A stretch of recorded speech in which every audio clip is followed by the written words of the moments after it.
Sex और intimacy के लिए एटलीस्ट 3 चीज़ों की ज़रूरत होती है: trust, communication and mutual respect. लेकिन एक नार्सिसिस्ट इन तीनों ही चीज़ों की परवाह नहीं करता। एक नार्सिसिस्ट सेक्स पाने के लिए सिर्फ एक ही ट्रिक का यूज़ करता है, और वो है मैनिपुलेटिव बिहेवियर।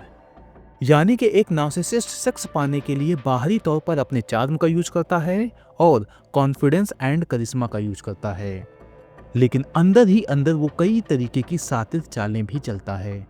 एक नार्सिसिस्ट अपने मैनिपुलेटिव बिहेवियर का यूज करके, झूठ बोल के, फेक प्रॉमिस करके, बेटर फ्यूचर का सपना दिखा के, इनडायरेक्ट तरीके से साइकोलॉजिकल प्रेशर डाल के, किसी वुमन की वल्नरेबिलिटीज़ को एक्सप्लॉइट करके, इमोशनली ब्लैकमेल करके, या फिर किसी और ट्रिक का यूज़ करके सामने वाली फीमेल से सेक्सुअल रिलेशन बनाने की कोशिश करता है।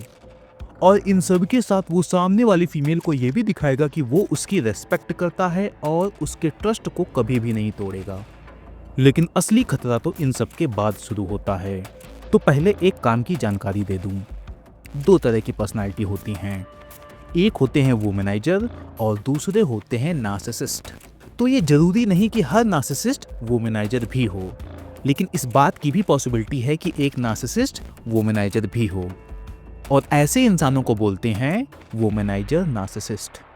सनी और विकी की स्टोरी में जो सनी था, उसमें मैंने बताया था कि वो एक डार्क एम्पैथ, कोवर्ट नार्सिसिस्ट और एक वुमेनाइजर था। तो इस वीडियो की डिमांड के अनुसार सनी के अंदर जो वुमेनाइजर नार्सिसिस्ट वाले लक्षण थे, उसको एक्सप्लेन करने जा रहा। तो चलिए आपको इन वुमेनाइजर नार्सिसिस्ट की एक बहुत ही वियर्ड सेक्सुअल हैबिट के बारे में बताता हूँ। ये जो वुमेनाइजर नार्सिसिस्ट होते हैं, ये एक बड़ा ही खतरनाक काम करते हैं, और वो काम होता है पब्लिसाइजिंग योर इंटीमेसी। मान लो आप एक वुमन हैं, फिर किसी वुमेनाइजर नार्सिसिस्ट ने आपके साथ सेक्सुअल रिलेशनशिप बनाया, तो उस सेक्सुअल रिलेशन से जुड़ी जो भी प्राइवेट डिटेल्स होंगी, वो उस डिटेल्स को अपने दोस्तों या फिर अपने सर्कल के कुछ लोगों के बीच जरूर शेयर करेगा।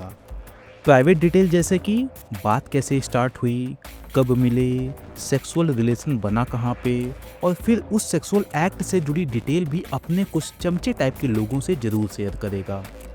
तो अगला प्रश्न ये है कि आखिरकार ये जो वुमेनाइजर नार्सिसिस्ट होते हैं, वो ऐसा करते क्यों हैं? तो इसके पीछे 3 रीजन हैं: control, ego boost and manipulation. तो इन तीनों ही रीजन को 6 पॉइंट्स में एक्सप्लेन कर देता हूं। पहला point, to boost their ego, और इस ईगो बूस्टिंग प्रोसेस को नार्सिसिस्टिक सप्लाई भी कहते हैं। सो नार्सिसिस्ट क्रेव एडमिरेशन, यानी कि नार्सिसिस्ट ये चाहते हैं कि लोग उसकी तारीफ करें और कहें कि भाई में कुछ तो बात है। इसलिए ये नार्सिसिस्ट अपनी सेक्सुअल स्टोरीज को अपने आसपास के कुछ चमचे टाइप के लोगों से जरूर शेयर करते हैं। तो जब भी कोई वुमेनाइजर नार्सिसिस्ट सेक्सुअल स्टोरीज को अपने दोस्तों से शेयर करता है, तो वो 3 वजहों से ऐसा करता है। पहली वजह यह है कि वो अपने सर्कल के लोगों को ये दिखाने की कोशिश करता है कि वो एक डिजायरेबल पर्सन है और वो इन सेक्सुअल मैटर में काफ़ी आगे है। दूसरी वजह यह है कि वो अपने सर्कल के लोगों को ये सारी सेक्सुअल इंफॉर्मेशन दे के उन्हें जलाने की कोशिश करता है, और उन्हें ये दिखाने की कोशिश करता है कि देखो, मेरे पास वुमेन्स की कमी नहीं है। और तीसरी वजह यह है कि कोई भी वुमेनाइजर नार्सिसिस्ट जितने भी फीमेल्स के साथ इंटीमेट होता है, वो सारी की सारी फीमेल्स उसके लिए एक ट्रॉफी की तरह होती हैं, और फिर वो अपने दोस्तों को ये बताता है कि उसने उन ट्रॉफीज को कैसे जीता। और ऐसा वो इसलिए करता है जिससे वो खुद को सुपीरियर फील कर सके। दूसरा point, to objectify and devalue the woman. तो ये जो वुमेनाइजर नार्सिसिस्ट होते हैं, इनके लिए वीमेंस सिर्फ सेक्सुअल ग्रेटिफिकेशन का टूल होती हैं। तो जब ये लोग किसी वुमन से सेक्सुअल रिलेशन बना लेते हैं, तो उस सेक्सुअल रिलेशन की डिटेल अपने सर्कल में शेयर करके ये 3 काम करते हैं। पहला काम वो ये करते हैं कि वो उस वुमन को सेक्सुअल ऑब्जेक्ट में रिड्यूस करते हैं।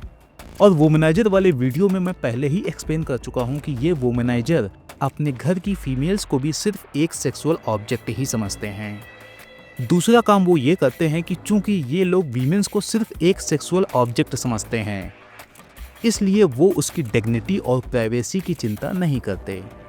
Means they rob her dignity and privacy. यानी कि ये वुमनाइजर नार्सिसिस्ट किसी भी औरत की निजता और गरिमा को खुलेआम लूटते हैं। और तीसरा काम वो ये करते हैं कि वो उस वुमन को डीह्यूमनाइज करने की कोशिश करते हैं, जिससे कि जब वो उसे छोड़कर आगे बढ़े और फिर जब वो वुमेन उसका विरोध करे तो ये अपने सर्कल के लोगों को ये दिखा सके कि वो लड़की ठीक नहीं थी। तीसरा point, to assert dominance over others. Narcissist दुनिया को ये दिखाना चाहते हैं कि वो अल्फा पर्सनालिटी हैं, इसलिए वो अपनी सेक्सुअल स्टोरीज को शेयर करके 3 काम करते हैं। पहला, वो दूसरे लोगों को इंफीरियर फील कराने की कोशिश करते हैं। दूसरा, ये अपने आसपास की सोशल हायरार्की में सेक्सुअल डोमिनेंस एस्टेब्लिश करने की कोशिश करते हैं। और तीसरा काम वो ये करते हैं कि आसपास के लोगों के अंदर जलन की भावना को जन्म देते हैं और साथ ही ये भी कोशिश करते हैं कि लोग उसकी तारीफ करें। चौथा पॉइंट, टू ह्यूमिलिएट और पनिश द वुमन।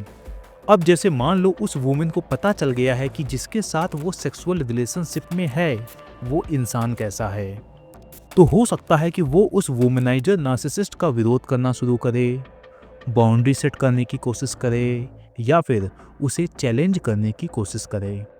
तो फिर ये नार्सिसिस्ट बदला लेने के लिए और उसे दबाने के लिए उसके जो भी प्राइवेट मोमेंट्स थे उसकी डिटेल लोगों को शेयर कर सकता है।